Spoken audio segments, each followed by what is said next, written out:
विष्णुपादाय कृष्णप्रेष्ठाय भूतले श्रीमते भक्तिवेदान्त स्वामिन्निति नामिने नमस्ते सारस्वते देवे गौरवाणी प्रचारिणे निर्विशेष शून्यवादी पाश्चात्य देशतारिणे जय श्री कृष्ण चैतन्य प्रभु नित्यानंद श्री अद्वैत गदाधरा श्रीवासादि गौर भक्त वृंद हरे Krishna Krishna Krishna Hare Hare Hare Ram Ram Ram Hare Hare.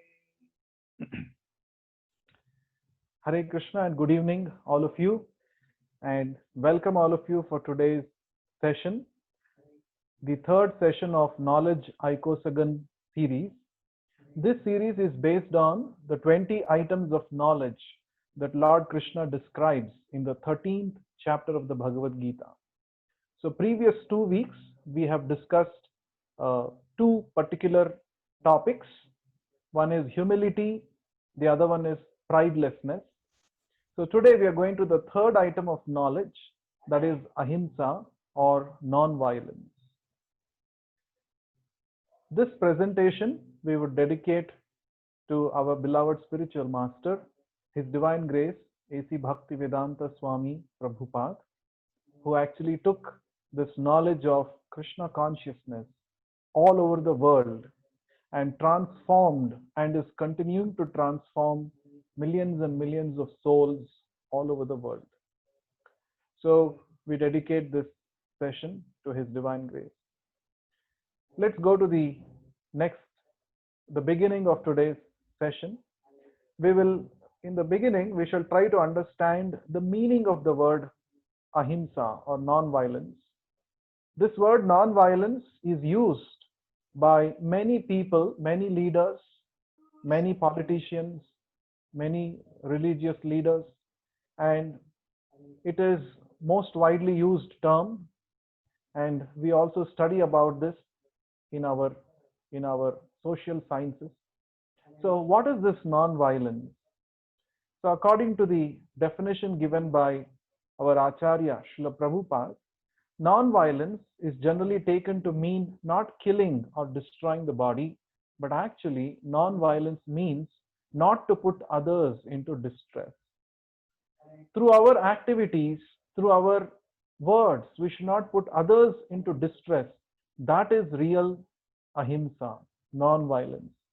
It does not only include not killing or destroying the body of others, it also includes, or most importantly, it includes not putting others into distress. So that's a very wide, broad definition of ahimsa that Srila Prabhupada talks about. So we will try to understand more about this going forward. We will see the different types of non-violence or ahimsa. What are the different categories? So we are categorizing or this ahimsa based on the level of infliction to which what gets inflicted based on that. So himsa means to give pain. Ahimsa is the opposite of that. So three types of non-violence practices are recommended. Number one, ahimsa on the bodily platform, ahimsa on the mental platform, and ahimsa on the spiritual platform. So bodily platform ahimsa or non-violence means abstaining from giving physical pain to other creatures, not only human beings, but all species of life. All species of life, they have the right to live, and we cannot take away that right just because we are very developed in intelligence. So, not harming on the bodily platform, on the physical platform, that is the first kind of non-violence that generally people talk about. This is generally what people understand when we say non-violence. Don't hurt others' body. Physically, you don't hurt. That is what people generally understand. So that is the first type. Now, the second type of non-violence is non-violence on the mental platform. This means not hurting others through our behavior and words. It's not necessary that you create pain for others, you give pain to others only by physical means. You can give pain to others even on the mental platform by speaking harshly or by behaving rudely. So even that is himsa. So not hurting others by your behavior and words, that falls under the mental platform of practicing of non-violence. Now the third one, this is I think very rarely heard. This is something which is revolutionary or something which is quite different. So this is spiritual ahimsa. What is spiritual ahimsa? Spiritual ahimsa means not depriving others of spiritual knowledge. Actually, uh, all of us, we have got this human form of life after going through going through the evolutionary cycle among the 84 lakh species of life. And in this human form of life, there is an opportunity to make spiritual advancement, to understand who am I, to understand who is God, to understand what is my relationship with God. So all this constitutes spiritual knowledge. And the leaders of the society are supposed to distribute this spiritual knowledge among everybody. So if the leaders are depriving their citizens, their subjects from this spiritual knowledge, they are actually performing himsa on the soul platform, on the spiritual platform, because they are not giving an opportunity for the soul in the human form of life to understand spiritual subject matters. So, this is a very interesting point that our Acharya Srila Prabhupada brings out when he talks about ahimsa. So, ahimsa is not only on the physical, not only on the mental level, but also on the spiritual platform. One need to practice ahimsa. That means, first of all, we need to understand spiritual knowledge, and then we need to distribute this knowledge to others. That constitutes practicing non-violence on the spiritual platform. Now let's try to understand these three through some case studies. So there are wonderful examples in our Vedic scriptures for each of these types, that is bodily platform ahimsa, mental platform ahimsa, and spiritual platform ahimsa. There are wonderful case studies. Let's try to understand them with little details. Now the first case study that I'm presenting to you today is that of Mrigari the hunter. So Mrigari was a hunter who was very, very cruel. You can see in the first picture on the left. This Mrigari used to live in a forest along with his family members, and he had taken up the occupation of killing animals to maintain his family. And how was he killing these animals? He would not actually kill them fully. No, he would actually half kill the animals. And when the animals will be suffering with pain in front of him, he would see that and he would take pleasure. So that was the sadistic mentality that Mrigari had. So he would actually half kill the animals, not completely kill them with his arrows, and then till the animal dies fully, suffering a lot of pain in front of him, he would actually sit and observe it, and he would actually take pleasure. He would be very happy to see that. You can just imagine what kind of a mentality, demoniac mentality, this Mrigari the hunter had. That's why he was called Mrigari. Mriga Ari. Ari means enemy of the Mrigas, enemy of the animals. So once it so happened that the great devotee Narad Muni happened to pass through that jungle, and he was seeing all these animals wriggling with pain, suffering enormously. And then he wanted to know who has caused this pain. And then he came to know that this hunter Mrigari is actually giving pain. So Narad Muni wanted to actually reform this hunter. He wanted to transform this person. So Narad Muni spoke to him and he told, see, why are you doing this? Why are you giving pain to these animals? Then Mrigari said, actually, this is my occupation. This is how I'm maintaining myself and my family members by selling the flesh and the skin of these animals. That's how I'm maintaining. This is what I know. So Narad Muni said, that's okay, but why are you half killing the animals? Then Mrigari said, this is how I have learned from my father. This is what I have learned to treat animals, and that's how I'm doing. So Narad Muni became very compassionate uh, on the animals who were suffering, also on Mrigari. Because of his ignorance, he was actually committing so many sinful activities every day. So Narad Muni wanted to give him spiritual knowledge. So Narad Muni spoke to him and he described what all a person has to suffer if he gives pain to other creatures. He started describing all those things, the hellish punishments.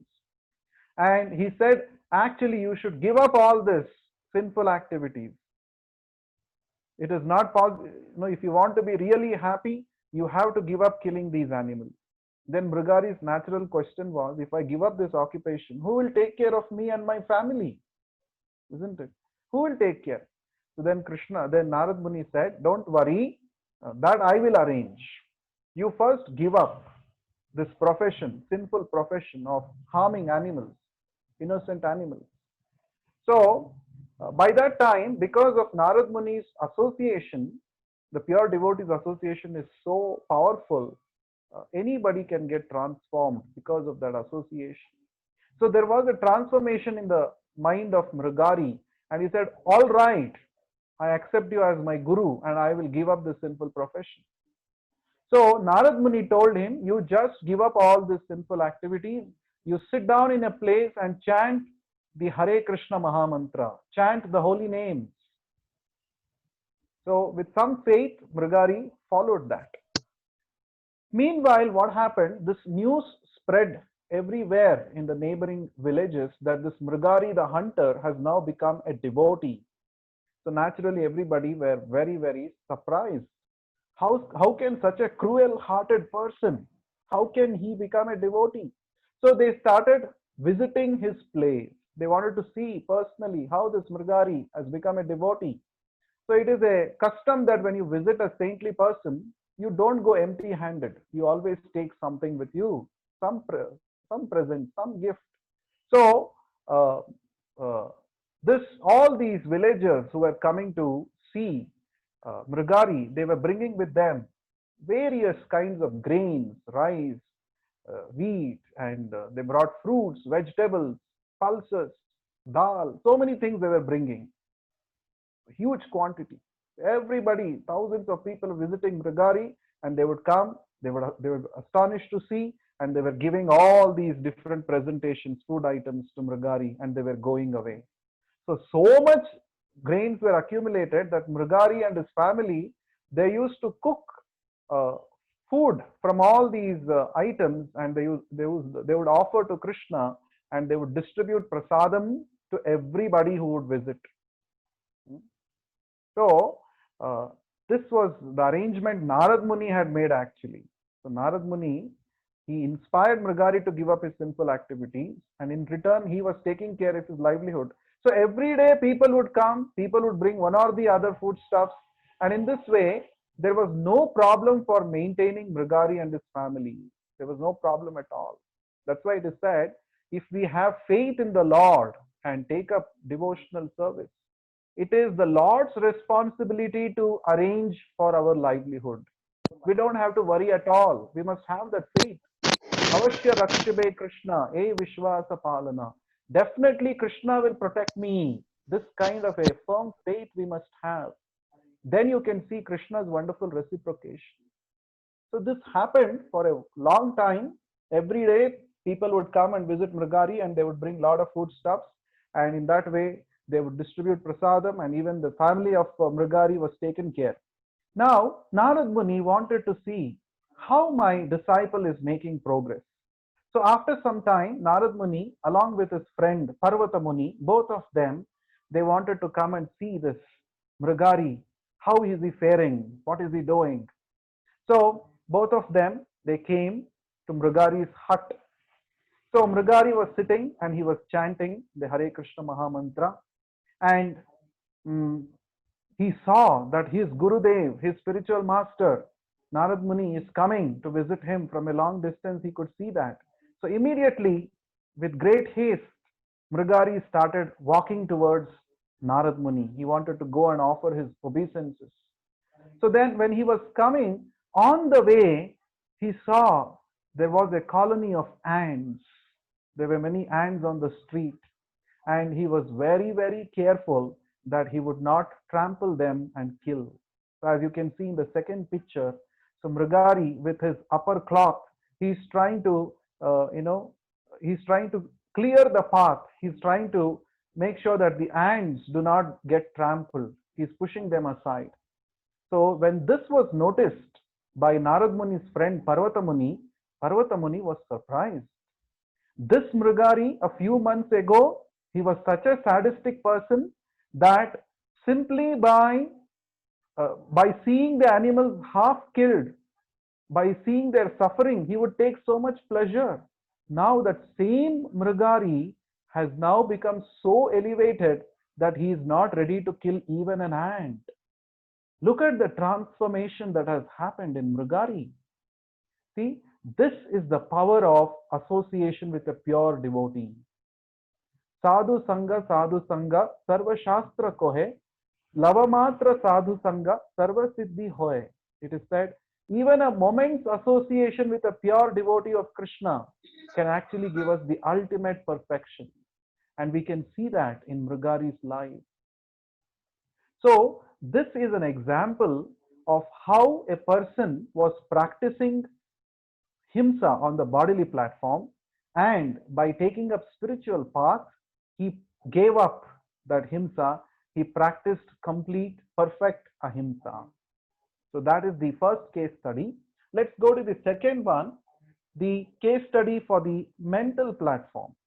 So I was telling you, mental platform himsa means through our behavior and through our words, trying to hurt others. That is the platform, mental platform violence. Now, this incident that the picture is depicting is that of Vidura quitting the palace of Hastinapura. So Vidura is going away. Why he is going away? Because Duryodhana, the evil-minded son of the blind king Dhritarashtra, actually spoke very harsh words. And this was just before the battle of Kurukshetra, and Duryodhana was trying to, make his powers, accumulate a lot of people to fight on his side on the battle of Kurukshetra. And Vidura was actually trying to advise Duryodhana that there is no use of trying to do all this, because Krishna is on the side of the Pandavas, and definitely Krishna will be the Pandavas will be victorious.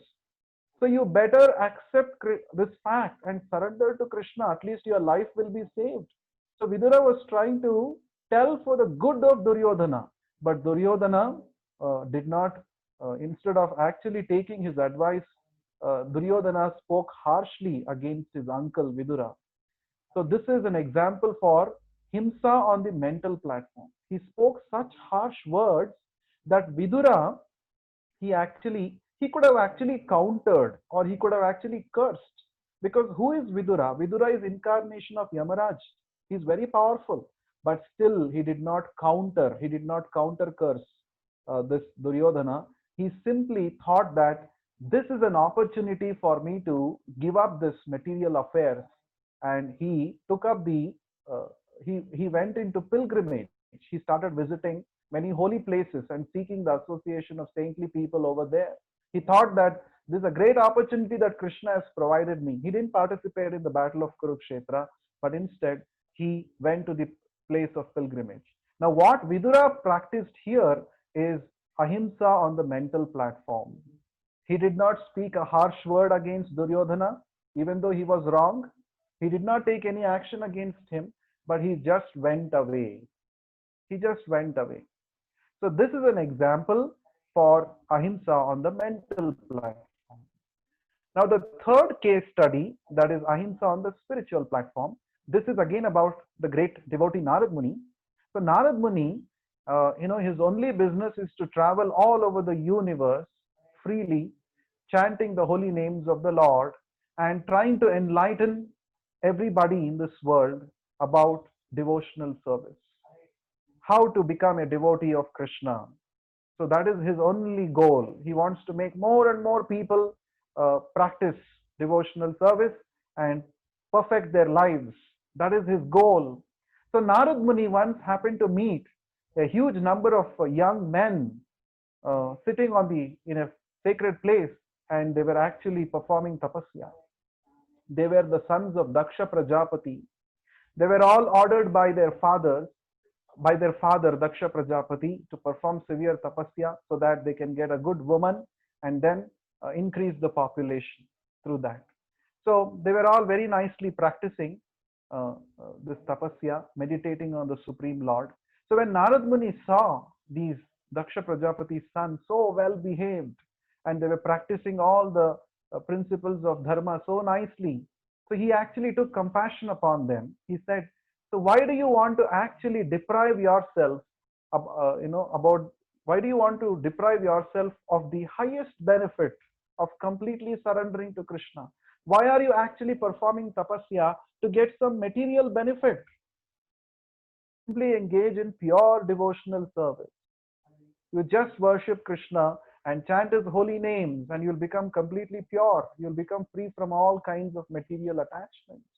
So in this way, Narad Muni enlightened the sons of Daksha Prajapati, and by his message, all the sons of Daksha Prajapati, they got spiritually transformed. So this is an example of practicing ahimsa on the spiritual platform. So I had told you that human form of life is an opportunity for you to get out of the cycle of birth and death. And for that, we need to get spiritual knowledge. And it is the duty of the leaders. It is the duty of the parents. It is the duty of the people who are taking care of us, our guardians or parents or leaders. It is their duty to give us the spiritual knowledge. If they actually don't give that spiritual knowledge, if they deprive us of that spiritual knowledge, it is actually himsa on the spiritual platform.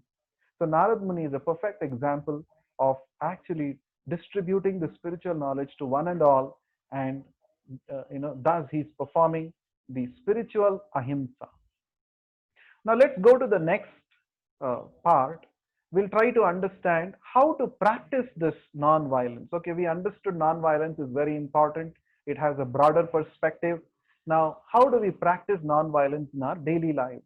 Let's try to see the scriptural advice. Number one, we need to cultivate a holistic vision.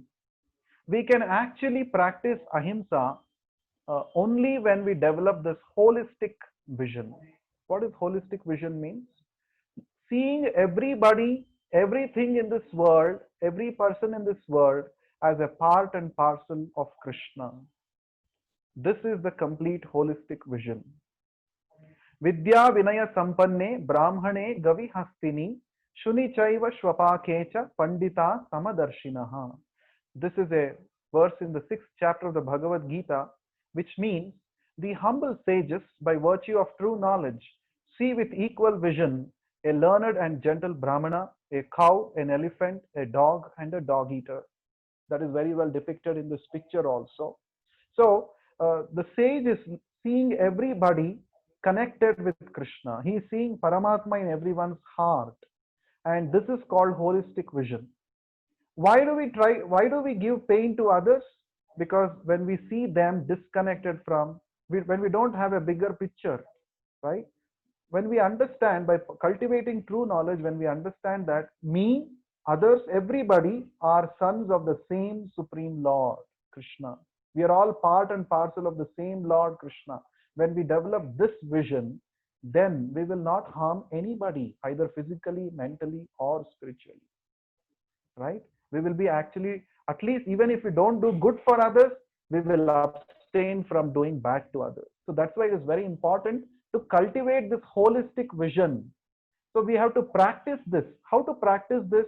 When you see anybody around you, you should immediately remember, yes, this is another person like me.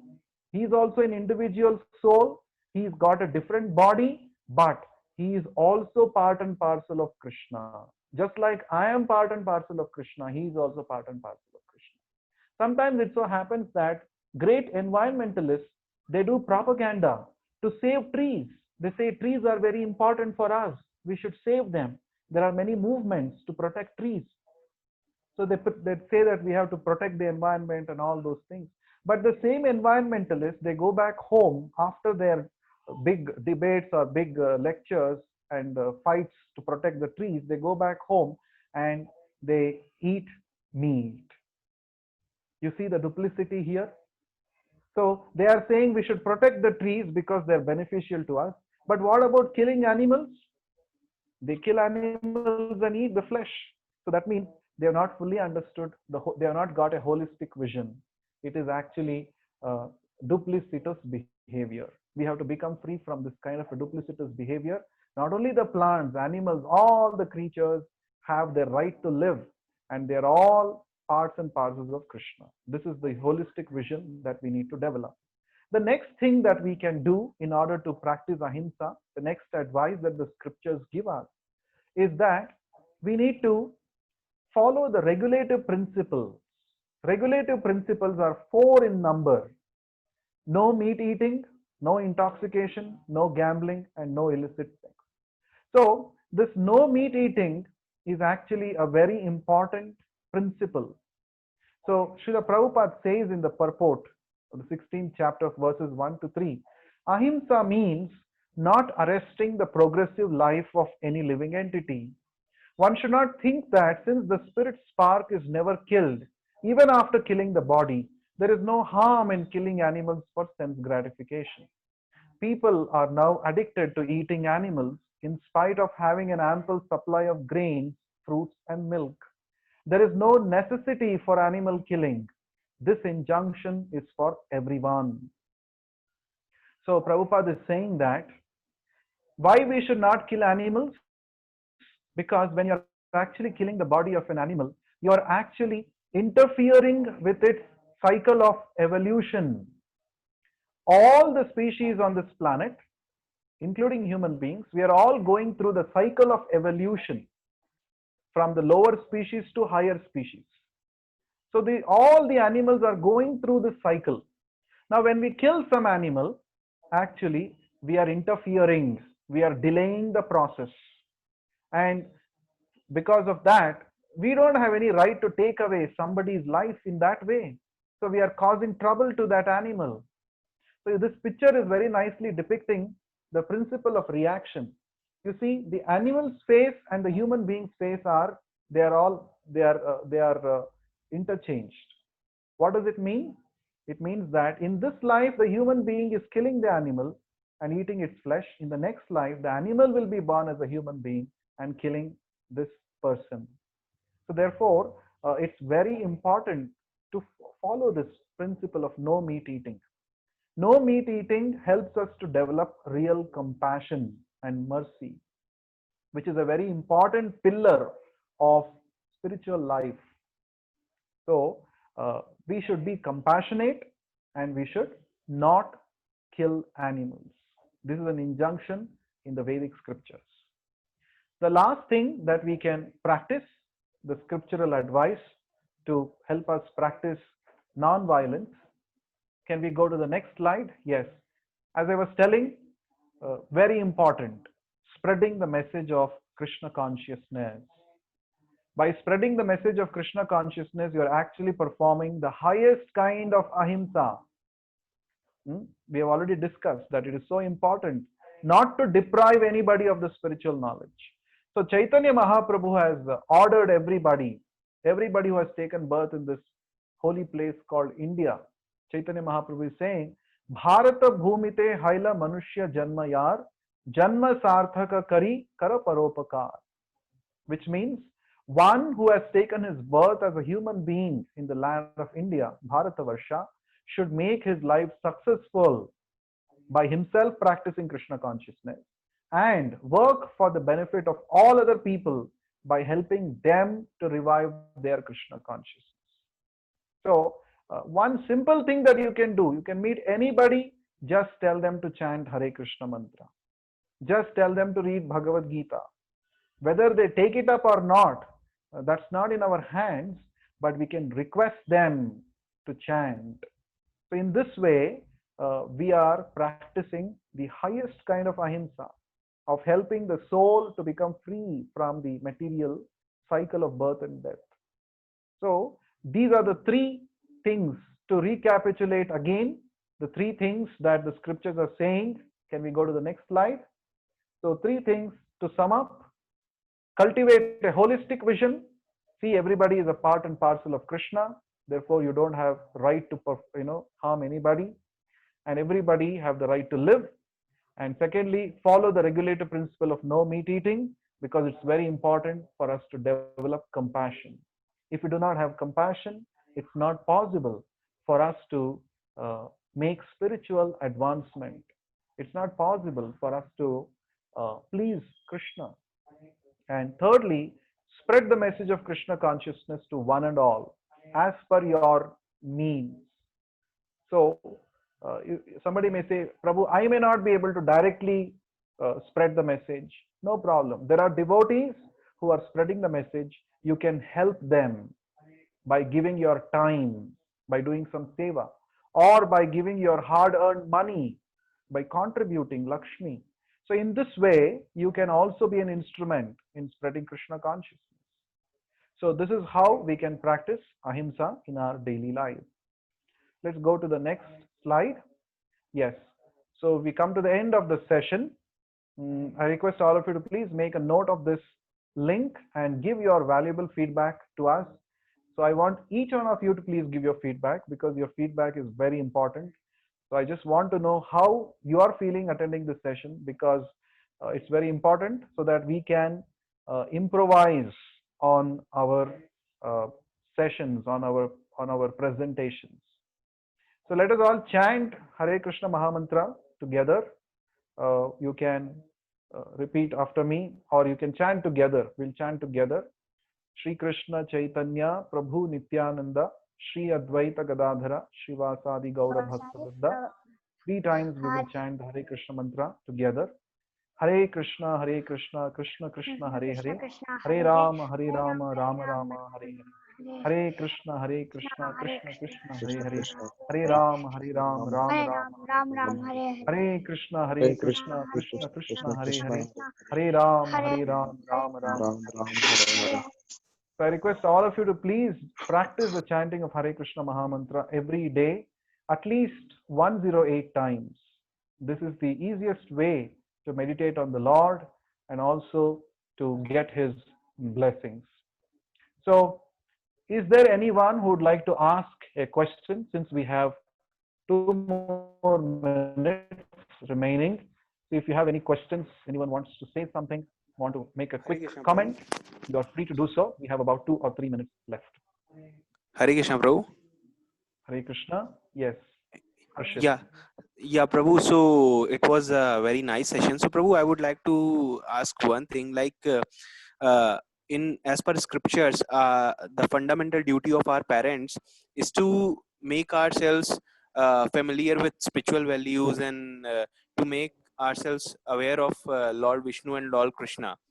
Yes. But nowadays parents are so busy, I mean, in this modern world, and they are only making their children to learn only moral values. So are they doing any sin, or what kind of thing, Prabhu, we can get from it, Prabhu?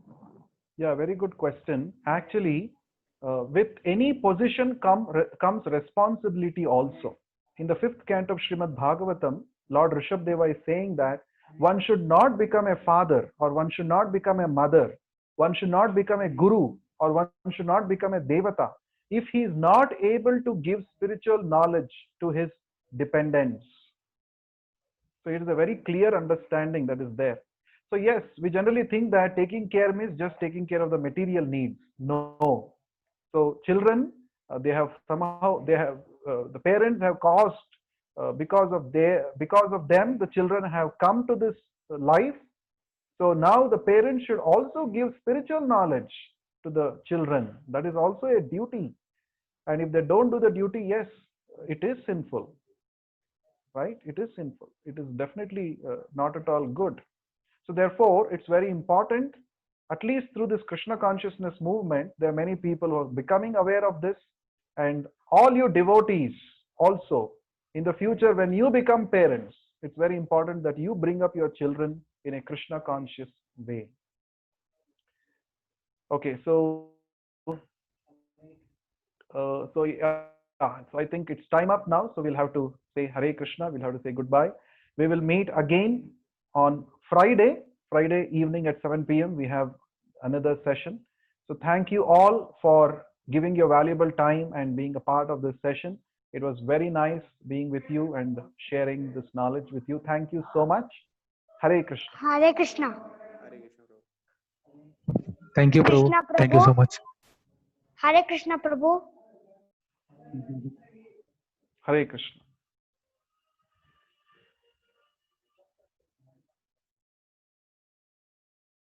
How to